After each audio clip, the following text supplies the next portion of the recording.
I gave you my heart.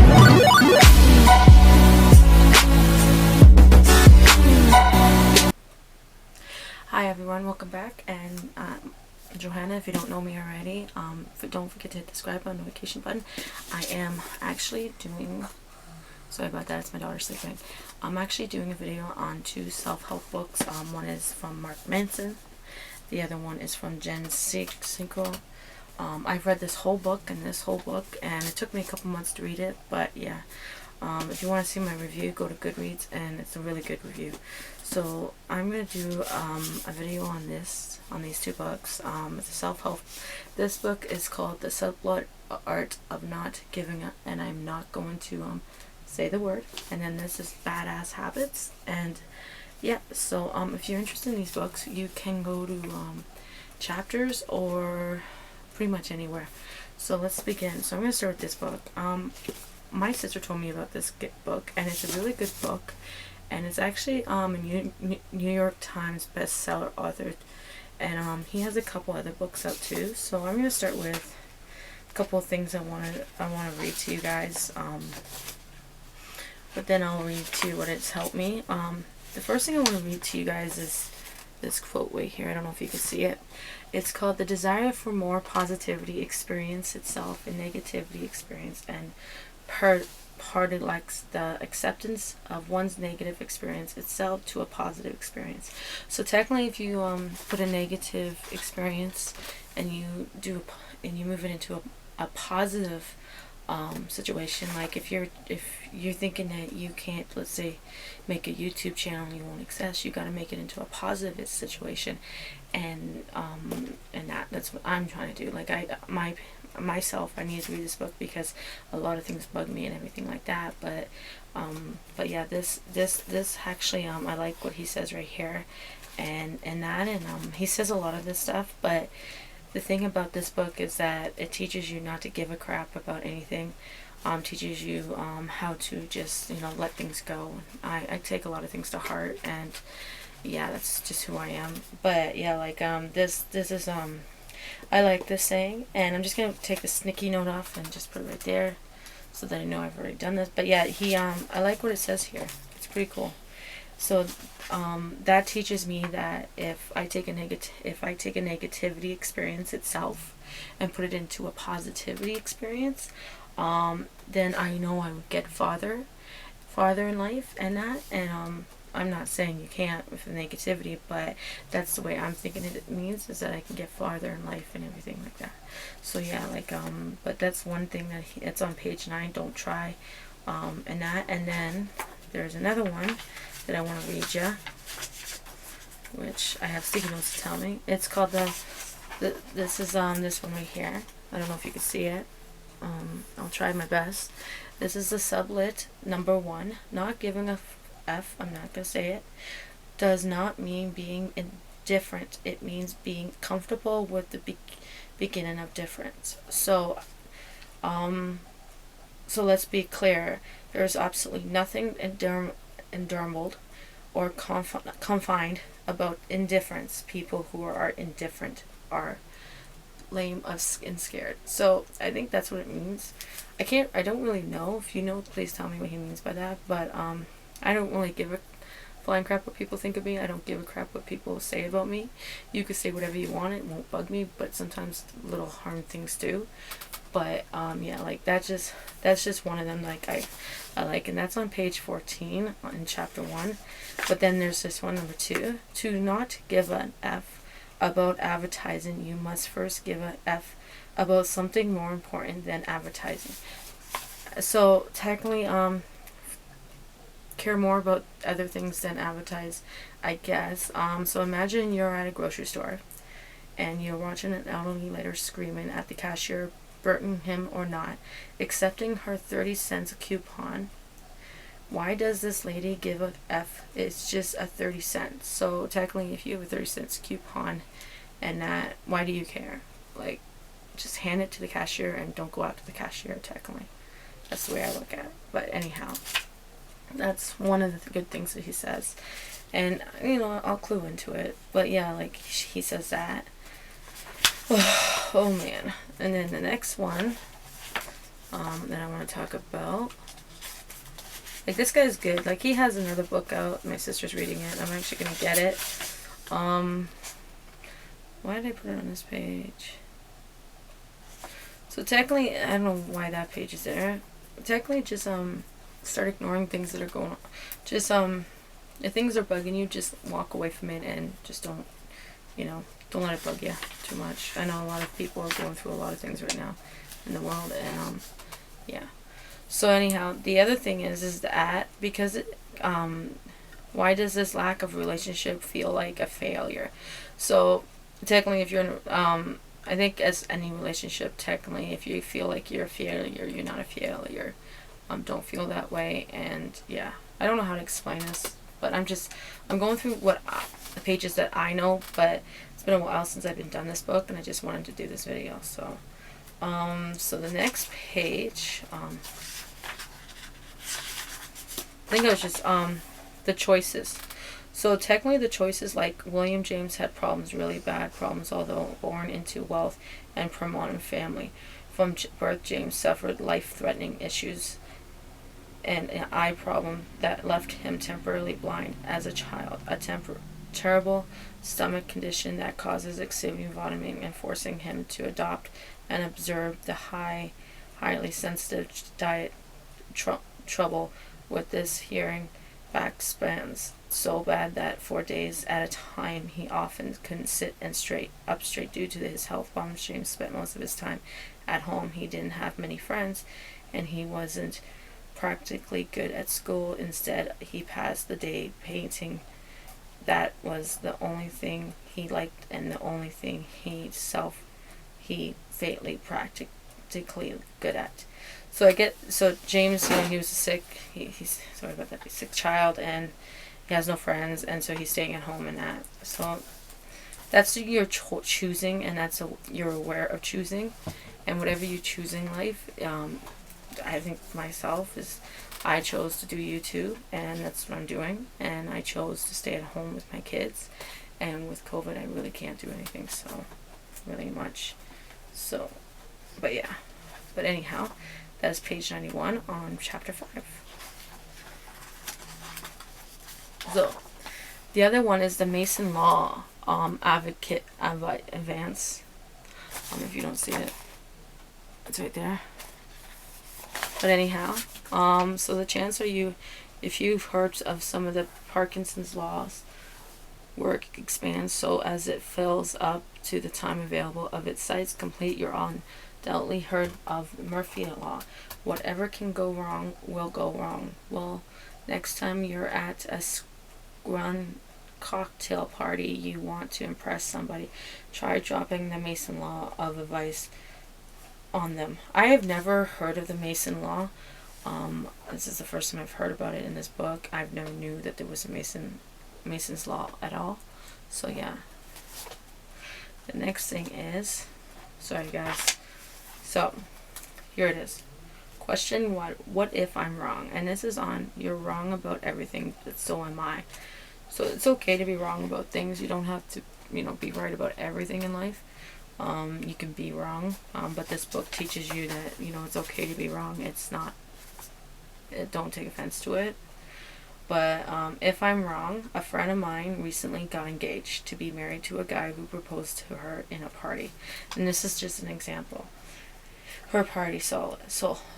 He doesn't drink, he doesn't hit her or mistreat her, but he's his friendly and has a good job. And since the engagement, my friend's brother has been admonishing her nonstop about her immature life choices, warning her that she's going to hurt herself with this guy, and that she making a big mistake, and that she being irresponsible. And whenever my friend asked her brother, "What is your problem? Why does this brother you so much?" He acts as though there is no problem, but there's nothing about that. So that's a good excuse. Like, if your brother doesn't like the guy, he should actually admit it, and if there's nothing wrong, then your brother shouldn't have an issue, and shouldn't your family. I go through it every day, so yeah. I was saying, yeah, I don't really want to talk about it. So, And then there's this other one question: would being wrong create a better or worse problem than my current problem for both myself and others? No, being wrong will not do that to you. Like, that's the thing about this book. Just because you're wrong, it doesn't mean anything. You're just wrong, and you just admit to it. Like, I'm wrong pretty much half of the time, and I don't get the story straight, pretty much. And I'm not saying I tell the truth. I'm not perfect, but I can be wrong. Yeah. And anybody can be wrong. So the first thing is to admit that you're wrong, and that you're determined to, get the story straight, get the facts straight and everything, and be right about it, whatever you have to say. So that's the other thing. So, and that's on, what is it? That's the same thing, but it's on page 138. Okay, so, I don't know why I have this here. Oh, failure is the way forward. So if you fail at something and you get back up and you try something new, you will not fail at it. If you feel like you're a failure, you're not a failure. Just think positive, and like he says, put a negative into a positive is the best way. So yeah, that's the way I can express it, because I always feel like a failure sometimes. So at everything. Yeah, like, don't be scared to say no. And I recommend that. Don't be scared to just say no. I do it all the time.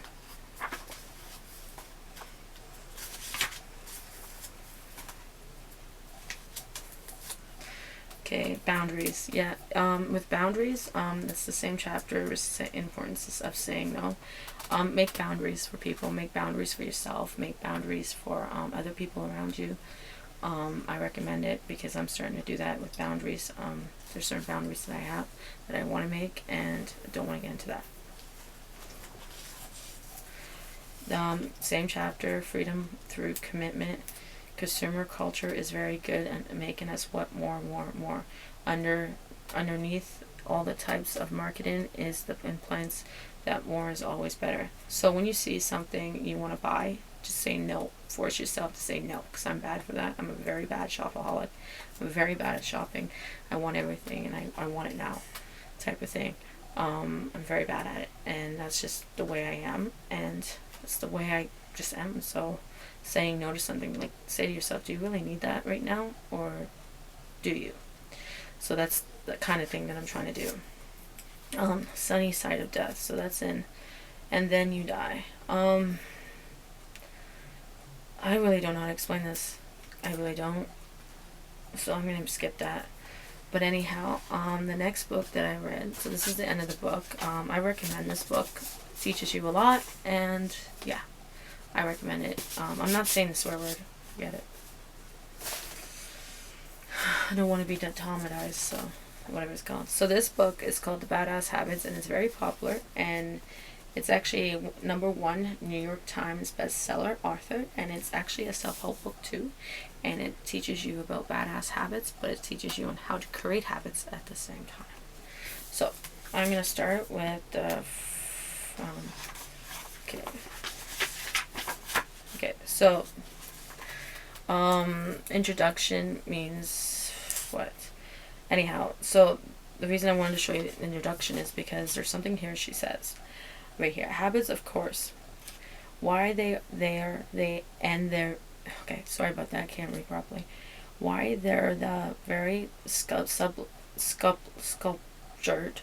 of our realities. I'm going to write at I'm not going to say it out of this book.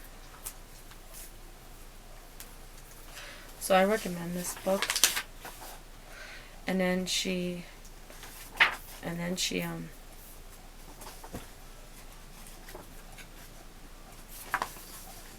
trying to figure this out.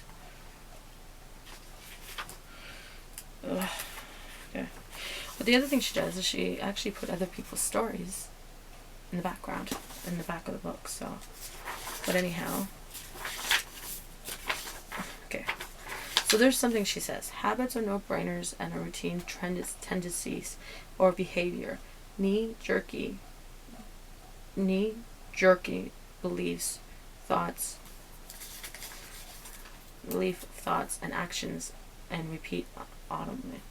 So technically it's autopilot. So when you make a habit, just do it. Just make the habit and you're done. So trigger warnings, triggers, walk your dog and your dog's walking into the room, physical experiences. Let's say you're driving home from work to live a longer, healthier life. You divorce lawyers calls to not throw a plate at the wall. So when you divorce lawyer calls, don't throw a plate at the wall. Don't get mad. Anyhow, she says this too on this one too, is when you repeat something enough times, you establish a new natural pathways in the brain that your habits follows through and unfortunately and automatically flowing you to literary budget. I can't say that word, but that's what it says. So which one's the next one? Okay. So the next one is feelings, beliefs, and repeat actions. So technically it's just saying make a habit and keep to it. I'm sorry. I give this book like when you do a habit, make sure it's a habit that you want to do. Like I'm right now trying to make a habit of getting up early in the morning and then going for a run and walking and doing vlogs and everything like that. So that's what I'm trying to do. But it's taken me a long time to do it. But I'm gonna get it. So anyhow, habitually sitting good boundaries lays the groundwork for all the habits. So when you set boundaries for yourself that you're gonna, boundaries like you're gonna do something, you do it, and set those boundaries for yourself that you're gonna do it at this time, and that's all to it. And set the alarm for that. I'm bad for that, by the way, so don't take my advice. Anyhow, so this is on page 124. The new habits, filter with someone hot every day. I suck at filtering. I'm scared of getting stuck. Talking to someone who turns out to be a drip. I'll be rejected and humiliated. I'll look disappointed and study. I'm sexy, open, and lovable. I attract my perfect mate with a playful and easy. So yeah, pretty much she says that, but she says it all, like, in everything. But this is one thing she says I like. I'm trying to find it. Okay, here it is. So I like this saying she says right here. So I'm going to read it. And I've said this all the time. Please say your majority right now. Say it out loud. Say it to yourself. Say it all day long. Feel it, see it, love it, believe it, rejoice it, in it, become it, repeat it, and then repeat it some more. Say it right before you fall asleep and the first thing when you wake up. So I recommend that. Do that because it will help you, and I believe it will. But yeah, that's one of my favorite sayings in her books. So I don't know why I picked half of these pages. Okay, so the other one is the rapid speed with which you bypass these negligence in per moment. Use a 0-second rule. Don't know what that means. So when you're trying to get up in the morning, don't slam on the snoozing button. Just get up and just don't keep slamming on it because it's driving me nuts.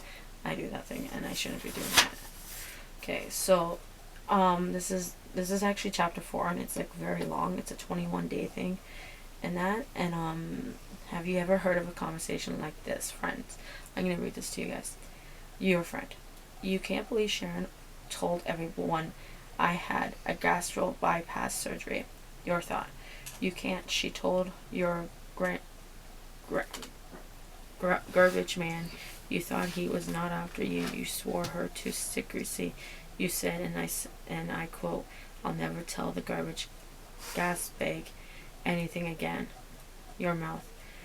That's awful. Your friend. I know it was very personal and I trusted her. I'm never telling the garbage gas bag anything again. You thought, cheeky please. Your mouth. Good idea. So technically, if you trust somebody so much and you tell them something and then they go out and they tell the whole world about it, don't trust them because it's not nice. I've trusted couple people a couple times and they've done that to me, and I don't like that. So I'm trying to get this thing off.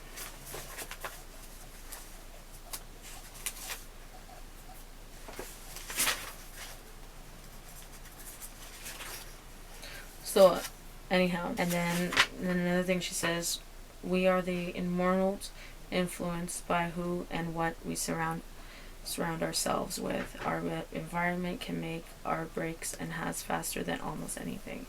So I think that I have no clue what that meant, but if you do, please message me. So the other thing, okay, I love these little expressions. The more you appreciate yourself, the more likely you are to stick in to habits that are good for you and lose the ones you aren't. So lose your bad habits and go to the good habits. Make good habits for yourself. Don't make bad habits for yourself. And try to get out of them. Like if you're telling a friend something, don't tell them that. Get yourself out of that habit and do the other opposite of what you're doing. Don't know why I picked that. I could say this. A little moments in our lives add up to the whole of who we are. Okay? So, and that's the end of those chapters. I didn't pick anything else, but I do recommend this book to read when you get the chance. Go read it. She has another one. I'm going to get it. But like I said, she actually puts these stories of people's experience of reading her book and what they did and how they changed it and everything like that. I will be doing exactly the same thing. Sorry about that. It's my dog. And then there's this, sorry about the noise, it's my mom. What if you had the kind of compassion for yourself that you tend to receive from the people? So anyhow, have compassion for yourself, but have compassion for other people. It's a lot of things. But anyhow, but yeah, I recommend these two books. I recommend them because I was recommended them, and I'm trying to get on good habits and not get on bad habits. So I am gonna I'm trying to get on a schedule right now and everything like that. So I recommend them. If you're stressing out about things and everything, go read those. Those are really good self-help books. The other thing is that you can get them at Chapters, or you can get them off Poshmark. It's a place where you can go buy books off of. You can get them off D-Block. Sometimes people are selling them on Marketplace. But anyhow, thank you for watching, and don't forget to hit the subscribe button, and the notification button, and the like button. Thank you.